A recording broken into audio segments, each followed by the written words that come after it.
식물들이 살아가는 생태를 자세히 관찰해 보면 말하는 동물보다 더 지혜롭고 끈질긴 생명력을 가지고 있음을 발견할 수가 있습니다. 동물들은 더 말할 필요가 없지요. 애완동물을 키우는 사람들이 1,000만 명을 넘어섰습니다.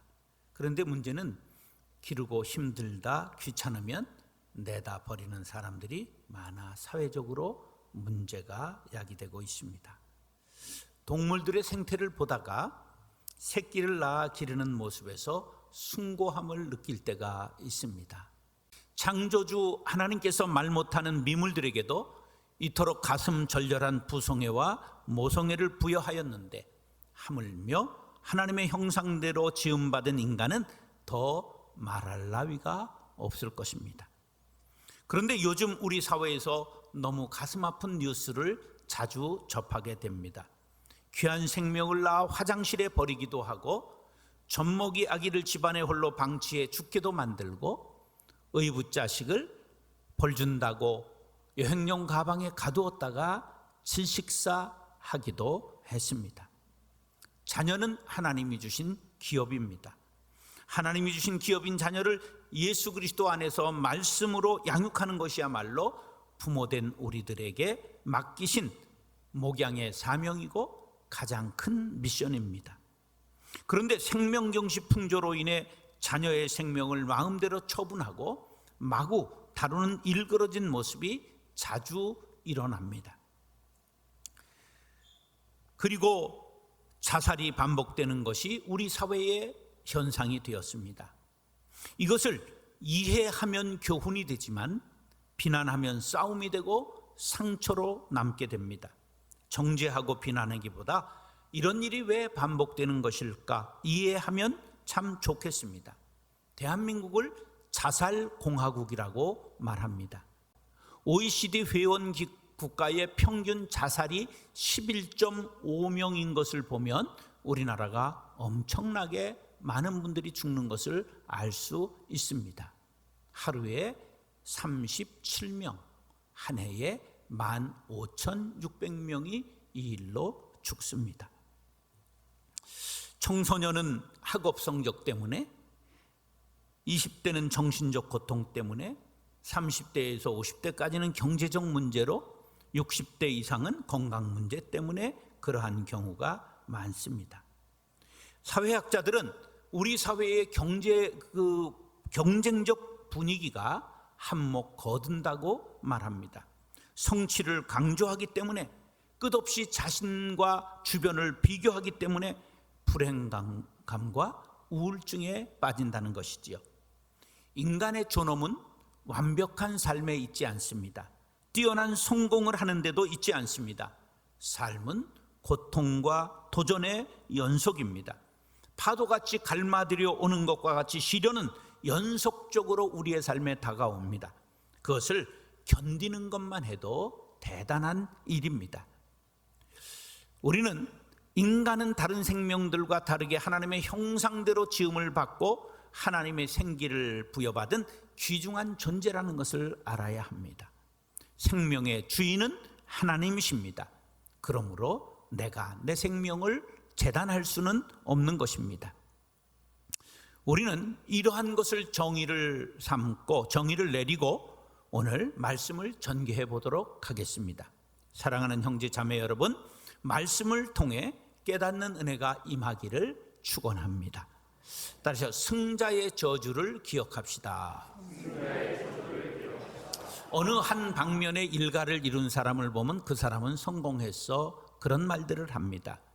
그런데 성공한 사람이 한순간에 추락을 하는 경우를 종종 우리는 보게 됩니다. 이것을 성공자의 추락, 성공 같은 실패, 저는 이것을 승자의 저주라고 이름을 붙여보았습니다. 왜 이제껏 수고하고 노력하고 승리했는데 저주를 받고 쓰러지게 되는 것일까요? 그것은 곁에 자신을 가르쳐 줄 사람이 이미 사라졌기 때문입니다. 이런 경우를 황제 경영의 위험성이라고 말합니다.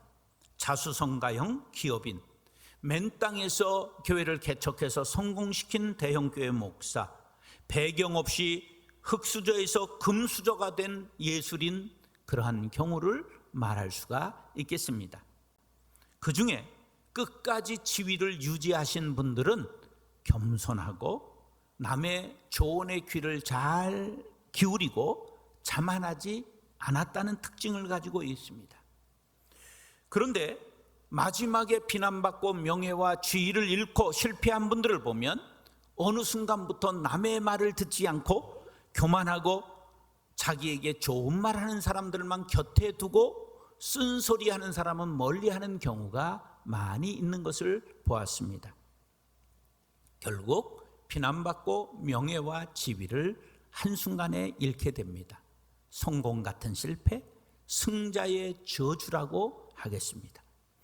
지위가 올라간 것만큼 인격이 자라지 못하고 멘토가 사라졌고 하나님은 보이지 않으니 이중인격자가 되는 것입니다. 말은 그럴싸하게 하는데 뒤에서 행동은 시정잡배와 다를 바가 없습니다. 그러다가 치명적인 실수가 드러나게 되면 명예를 지키기 위해 목숨을 끊는 경우가 생기지요. 생명보다 명예를 우선했기 때문입니다. 세상에서 죽음으로 책임질 일은 없다는 것을 알아야 합니다. 이스라엘의 초대왕 사울은 아주 키가 크고 준수한 사람이었습니다. 나귀 한 마리를 잃었는데 온 사냐를 다 찾아다니면서 나귀를 찾았습니다. 성실한 사람이라는 뜻이지요. 사무엘에 의해 기름 부음을 받고 성령 충만함을 받았습니다. 그는 세월이 갈수록 초심을 잃어버리게 되었습니다. 그래서 시기와 질투로 왕위를 위협하는 그 누구도 싹을 잘라버렸습니다. 심지어 골리앗을 물리치고 자신의 사위가 된 다윗까지도 시기하여 식탁에서 창을 들어 그를 2번이나 창을 던져 죽이려고 시도했습니다. 이로 인하여 다윗은 10년 광야에 도망자 신세를 면치 못하고 살아가게 되었지요. 그런데 그는 블레셋과의 전투에서 패했고 적에게 포로되어 죽을 수는 없다. 자기의 칼을 들고 거꾸로 거기에 엎드러져서 자살하고 말았습니다. 대표적으로 승자의 저주를 당한 경우라고 하겠습니다. 그 뒤를 이은 다윗은 목동 출신으로 골리앗을 죽이고 국민 영웅이 된 사람입니다. 인기를 시기한 사울왕에 의하여 도망자 생활을 오래 했지만 겸손을 잃지 않았습니다. 광야에서 그냥 세월이 갈수록 많은 사람이 그에게 붙었습니다. 사울왕이 죽고 나서 왕의 자리에 올랐습니다. 선정을 베풀고 곳곳에 남아있는 블레셋을 물리치기 시작했습니다. 왕권이 안정되었습니다. 이제는 왕이 직접 전쟁터에 나가지 않아도 될 만큼 국권이 안정되었습니다. 어느 날 전쟁이 변방에서는 벌어지고 있지만 그는 왕궁에서 편안히 낮잠을 자고 일어나 발코니에 나가 기재기를 켜다가 목욕하는 여인을 보았는데 마음이 동해서 그 여인을 불러들였습니다. 그의 이름은 밧세바, 남편은 전선에 나가 전쟁하고 있는 우리야라고 하는 장수였습니다. 얼마 후에 밧세바에게서 임신했다는 전갈이 왔습니다. 그는 순간 당황했습니다.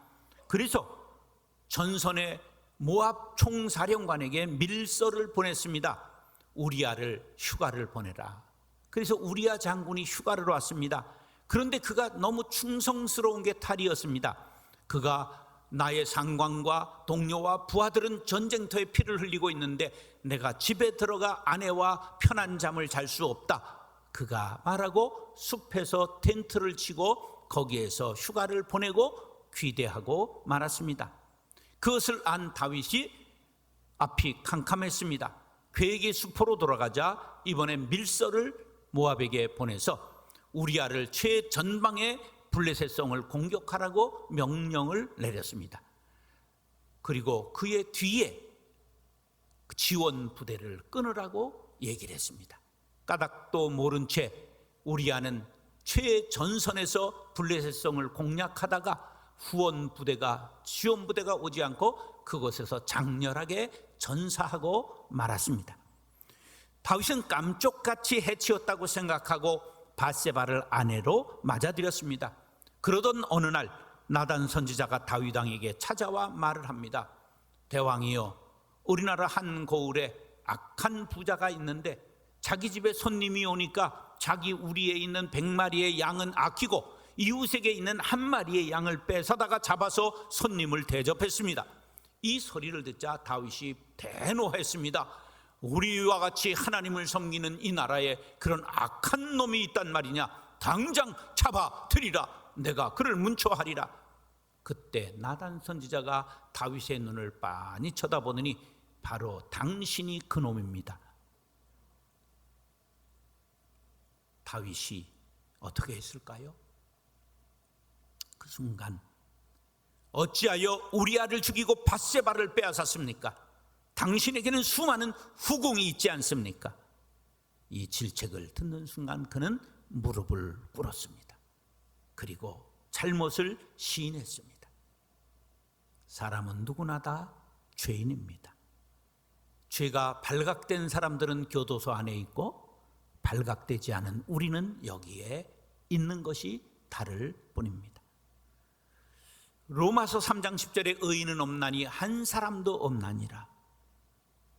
죄를 다만 인정했느냐 회개하지 않았느냐의 차이입니다. 다윗은 철저하게 회개했습니다. 내가 탄식함으로 피곤하여 밤마다 눈물로 내 침상을 띄우며 내 요를 적시나이다. 내가 입을 열지 아니할 때에 종일 신음함으로 내 뼈가 쇠하였도다. 주의 손이 주야로 나를 누르시오니 내 진액이 빠져서 여름 가뭄에 마름같이 되었나이다. 의인은 죄를 짓지 않은 사람이 아니라 죄인인 줄 알고 회개한 사람입니다. 이것이 사울과 다윗을 가른 것입니다. 로마에서 개선 장군이 시가 행진을 합니다. 뒤에 따르는 노예들이 외치는 소리가 있는데 메멘토 모리라는 말입니다. 자신의 죽음을 기억하라. 너도 반드시 죽는다는 것을 기억하라. 당신이 오늘은 개성 장군이지만 당신도 언젠가는 죽는다. 그러니 겸손하게 행동하라는 뜻입니다. 우리들은 한 세상을 살면서 가끔 승자의 저주를 봅니다. 작은 성공에 우쭐하거나 취하지 마시고 더욱 하나님을 가까이 하고 겸손하시기 바랍니다. 고린도전서 10장 12절 시작. 그런즉 선줄로 생각하는 자는 넘어질까 조심하라. 다시 한번 시작. 그런즉 선줄로 생각하는 자는 넘어질까 조심하라. 사랑하는 형제 자매 여러분, 승자의 저주를 거울 삼아 반면교사를 삼고 자신을 돌아보고 회개하고 하나님 앞에 겸손하고 깨끗하게 살아가는 모두가 될 수 있기를 축원합니다. 따라서 사욕보다 초심이 중요합니다. 시계의 힘은 무한 질주가 아니라 무한 반복에 있습니다. 시계는 멈추지 않고 처음부터 다시 시작합니다. 지치지도 않고 지루함도 잊은 채 다시 제자리에 돌아와 또 같은 길을 걷습니다. 우리들에게 있어서 중요한 것은 많은 일, 큰 일을 하는 것보다 초심을 잃지 않고 제자리로 돌아오는 것입니다. 세상을 바로 잡겠다고 다짐하던 푸른 맹세가 세월이 가면서 누런 낙엽으로 변질되어 지탄받고 쓸쓸히 퇴장하는 수많은 사람들을 봅니다. 정치, 경제, 문화, 예술, 종교, 스포츠 그 어느 방면에 예외가 없습니다. 그래서 얻은 결론은 사역이 중요하지만, 큰일 하는 것이 중요하지만 초심을 잃어버리면 안 된다는 것입니다. 예수님의 제자 중 제일 똑똑한 사람을 꼽으라 그러면 가롯 유다, 그리고 열정적이고 다혈질인 사람 꼽으라 그러면 베드로입니다. 매번 앞장서기를 좋아하는 베드로는 수제자가 되었고, 계산이 빠르고 정확한 유다는 회개를 맡았습니다. 예수님이 잡히실 때 베드로는 두려움에 사로잡혀 주님을 3번이나 부인했고, 3번째에는 예수님을 저주하면서 알지 못한다고 부인했습니다. 또 유다는 예수님을 잡으려는 대제사장들과 장로들과 내통해서 그들이 잡으려고 왔을 때 내가 입맞춤하는 자가 예수라고 미리 약속한 대로 예수님께 입맞춤을 했습니다. 칼과 뭉치를 가지고 온 무리들에게 그렇게 예수님은 붙잡혔습니다. 왜 예수님을 팔았을까? 가롯 유다는 이스라엘의 독립을 꾀하는 열심당원이었고, 그는 예수님을 통해서 이스라엘의 독립을 쟁취할 수 있을 것이라고 생각했는데, 자기의 생각하는 것과 다르게 예수님은 하나님의 나라를 말하는 것에 실망해서 예수님을 팔았다고 학자들은 설명합니다. 오늘 말씀드리고자 하는 것은 두 사람 모두가 예수님을 배반했다는 것이요, 그 후에 어떻게 되었느냐 하는 문제입니다. 베드로는 이에 베드로가 예수님의 말씀에 닭 울기 전에 네가 3번 나를 부인하리라 하심이 생각나서 밖에 나가서 심히 통곡했다고 나와 있습니다. 베드로의 통곡은 회개로 이어졌습니다. 그래서 부활하신 예수님을 만난 후 온전히 복음을 전하는 사도가 되어 오늘까지 모든 그리스도인들에게 존경받고 있습니다. 베드로는 평생 새벽닭이 울 때마다 가슴을 치고 통곡하며 회개했습니다. 그는 로마 화재 후에 네로의 박해 때 순교했는데, 예수님을 부인한 내가 예수님과 같이 십자가에 달려 죽을 수는 없다, 나를 십자가에 거꾸로 매달아 달라고 청했고, 그는 거꾸로 매달려 죽었습니다. 그는 큰 일을 행한 사도였지만 닭이 울 때마다 가슴을 치면서 나는 죄인이라고 초심으로 돌아가게 됐던 것입니다. 그러나 가룟 유다는 예수님이 사형 선고를 받자 내가 잘못됐구나 하면서 그만 후회하고 자살하고 말았습니다. 마태복음 27장 4절로 5절 밑줄 시작.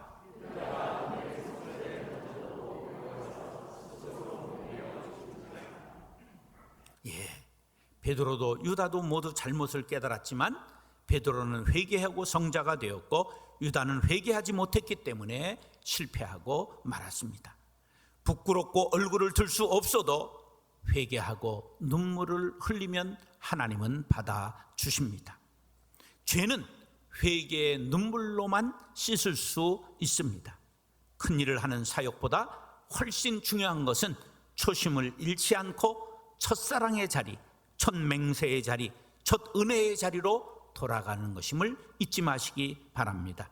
사랑하는 형제 자매 여러분, 초심을 잃지 않고 순수함을 끝까지 지키는 성도님들 될 수 있기를 축원합니다.